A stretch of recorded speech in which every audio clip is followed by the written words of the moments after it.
अन्य समाचारों पर नजर करिए। समाचार सूरत थी प्राप्त थई रह्या छे, ज्यां रेलवे स्टेशन पर लिफ्ट खोटवाई छे।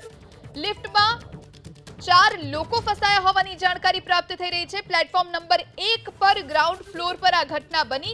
લિફ્ટનો દરવાજો ખોલી તમામને બહાર કાઢવામાં આવ્યા છે। કોઈ દુર્ઘટના નથી સર્જાઈ સદનસીબે, પરંતુ લિફ્ટમાં 4 લોકો ફસાયા હતા। અચાનક લિફ્ટ ખોટકાઈ ગઈ અને ત્યારબાદ તમામને બહાર કાઢવામાં આવ્યા છે લિફ્ટનો દરવાજો ખોલીને। સુરત રેલવે સ્ટેશનમાં આ ઘટના બની છે, જ્યાં લિફ્ટ ખોટવાઈ ગઈ। અચાનક દોડધામ મચી ગઈ। લોકો પણ જે લિફ્ટમાં હતા તેઓ પણ ગભરાઈ ગયા, પરંતુ સદનસીબે કોઈ નુકસાન નથી થયું અને લિફ્ટનો દરવાજો ખોલી તમામને બહાર કાઢવામાં આવ્યા છે। વજન વધી જતા લિફ્ટ નીચે તરફ ધસી ગઈ હોવાની પણ પ્રાથમિક જાણકારી પ્રાપ્ત થઈ રહી છે। લિફ્ટનો દરવાજો ખોલી મુસાફરોને બહાર કાઢવામાં આવ્યા છે। કોઈ જાનહાનિ નથી।